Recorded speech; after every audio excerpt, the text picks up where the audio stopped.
राधे राधे, जय श्री कृष्णा, जय माता दी। दोस्तों, आज हम सुनेंगे दशा माता के 5वें दिन की कथा। एक राजा की 2 रानियां थीं। राजा की प्यारी रानी को लक्ष्मी कहा जाता था और दूसरी रानी को रानी होने पर भी कुलक्ष्मी कहा जाता था। एक दिन लक्ष्मी रानी क्रोध में होकर लकड़ी का पटाले मलिन कपड़े पहनकर कोप भवन में जा लेटी। राजा ने लक्ष्मी से पूछा, तुम कोप भवन में क्यों पड़ी हो? तुम क्या चाहती हो? रानी बोली, कुलक्ष्मी को देश निकाला दिया जाए। कुलक्ष्मी रानी थी, इसीलिए उसे निकाला देने से राजा की बदनामी होने का डर था। इसीलिए रानी को पीहर छोड़कर आने की बात सोची गई। राजा ने पटरानी को एक रथ में सवार कराया और उसे स्वयं घोड़े पर चढ़कर रथ के साथ चलने लगा। एक बीहड़ जंगल में पहुंचकर राजा ने रथ को रुकवाया।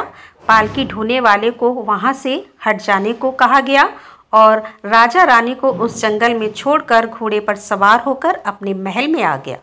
कुलक्ष्मी को वहां बाट जोहते सारी रात बीत गई। रानी को प्यास लगी, वह रथ से उतरकर पानी के तलाश में चल दी। रानी ने आसपास पानी खोजा, परंतु उसे कोई जलाशय नहीं दिखाई दिया। रानी ने एक सारस के जोड़े को एक तरफ जाते देखा। रानी कुलक्ष्मी सारस के जोड़े के पीछे चल दी। चलते चलते वह एक नदी के किनारे पहुंच गई। रानी ने सोचा, आदि से निर्मित होकर उसी नदी में मैं स्नान किया और रानी ने शौच आदि से निर्मित होकर उसी नदी में स्नान किया और जल पीकर अपनी प्यास बुझाई। उस समय कुछ अन्य स्त्रियां भी स्नान कर रही थीं। स्नान करने के बाद उन स्त्रियों ने दशा माता का डोरा लिया। उनके पास एक डोरा बच गया। उन्होंने रानी से डोरे लेने का अनुरोध किया।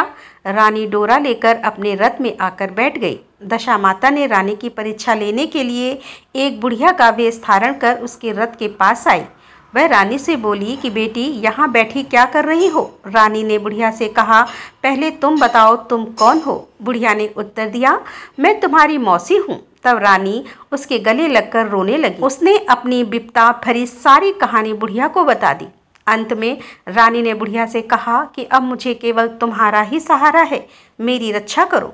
दशा माता की कृपा से उसी जगह माया का शहर बस गया।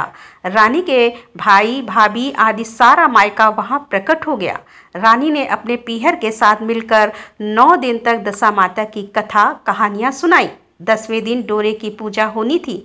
उस दिन सवेरे उठकर दशा माता ने रानी से कहा कि नदी में स्नान कराओ, वहां तुमको स्वर्ण कलश मिलेगा, तुम उसे ले लेना और जो डोली तुम्हें लेने आए उसमें बैठ जाना। किसी से ये मत पूछना कि यह डोली किसकी है। रानी ने नदी में स्नान किया। वह स्नान करके बाहर निकल आई तो उसे 2 स्वर्ण के कलश नदी के किनारे रखे मिले। उन्हीं के पास रेशमी वस्त्र रखे थे। उन वस्त्रों को रानी ने पहन लिया। वह चलने को तैयार हुई तो उसे डोली आती दिखाई दी। वह डोली में बैठ गई और अपने घर पहुंच गई। घर पहुंचकर उसने माया के परिवार की सब महिलाएं सहित दशा माता के डोरे की पूजा की, सुहागिनों को भोजन कराया। इसके बाद उसने पारण किया। अब रानी अपने पीहर में आनंद पूर्वक सबके साथ मिलकर रहने लगी। इधर कुछ समय बाद राजा को रानी कुलक्ष्मी का ध्यान आया। राजा ने विचार किया कि जिस दिन मैं रानी को जंगल में छोड़कर आया हूँ तब से उसका कोई समाचार नहीं मिला। चलकर देखना चाहिए कि रानी कुलक्ष्मी का क्या हाल है। मंत्रियों ने राजा को समझाया कि अब रानी से मिलना आपके लिए ठीक नहीं होगा, परंतु राजा ने मंत्रियों की बात पर कोई ध्यान नहीं दिया। वह घोड़े पर सवार होकर उसी स्थान पर पहुंचा जहां पर रानी को छोड़ आया था। राजा को यह देखकर बड़ा आश्चर्य हुआ कि यहाँ तो सघन वन था, परंतु यहाँ पर रमणीक बस्ती बसी हुई है। राजा ने लोगों से पूछा, यह कौन सी नगरी है? लोगों ने उसे बताया कि यह कुलक्ष्मी का नगर है। अब तो राजा के आश्चर्य का ठिकाना न रहा। वह बार बार सोच रहा था कि क्या यह नगर मेरी पटरानी कुलक्ष्मी द्वारा बसाया नगर है। राजा ने कुलक्ष्मी के महल के पास जाकर सूचना भिजवाई कि उनसे अमुक देश के राजा मिलना चाहते हैं। रानी ने राजा को पहचान कर मिलने से मना कर दिया, परंतु मौसी ने उसे समझाया कि हिंदुओं में तो पति परमेश्वर माना जाता है, तुम्हें यही उचित है कि तुम यथाशक्ति उनका आदर सत्कार करो। मौसी के कहने पर रानी कुलच्छमी ने राजा को महल में बुलवाया। दोपहर को राजा को भोजन पर बुलाया गया। राजा के साथ नाई भी था। रानी राजा और नाई को भोजन कराने लगी। पहली बार रानी ने नाई की पत्तल पर भोजन परोसा तो नाई ने रानी के पैर पर एक छींटा लगाया। रानी इस भेद को नहीं समझ सकी कि नाई ने उसके पैर पर रायते का छींटा क्यों मारा। रानी दूसरी बार पोशाक बदलकर फिर आई। राजा मन में सोचने लगा कि यहाँ तो बहुत सी रानियां हैं, सबकी शकल एक जैसी है, मैं अपनी रानी को कैसे पहचानूंगा। नाई बड़ा चतुर था। वह बोला, रानी तो एक ही है, परंतु वह पोशाक बदलकर हमारे सामने आ रही है। राजा ने नाई से पूछा, तुम्हें कैसे पता चला कि रानी एक ही है? नाई बोला कि मैंने उनके पैर पर रायते का छींटा मारा था। वह 3 बार कपड़े बदलकर हमारे सामने आई, परंतु वह छींटा उनके पैर पर तीनों बार लगा था। अगले दिन रानी ने राजा को अपने महल में बुलवाया।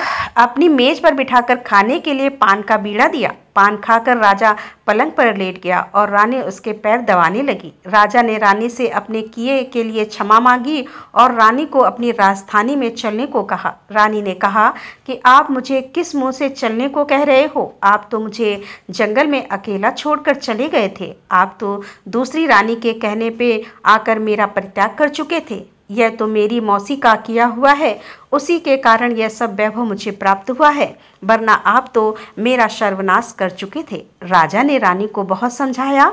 तब रानी बोली, मैं केवल एक शर्त पर आपके साथ चल सकती हूँ। आप मेरी मौसी से वरदान मांगेंगे कि यह नगरी आपकी राजधानी के पास पहुँचा दे, जिससे जब मेरा मन चाहे आपके पास रहूं और जब जी चाहे तो मौसी के दिए महल में चली जाऊं। मेरी मौसी बड़ी दयालु है, संभव है कि वह हमारी बात मान जाए। राजा ने दशामाता मौसी से प्रार्थना की। मौसी ने राजा की बात मानकर दोनों शहरों को पास पास स्थापित कर दिया, मानो एक दूसरे के ही भाग हों। राजा ने दशामाता की कृपा का फल जानकर शहर में ढिंढोरा पिटवाया कि उसकी प्रजा दशामाता की पूजा किया करे।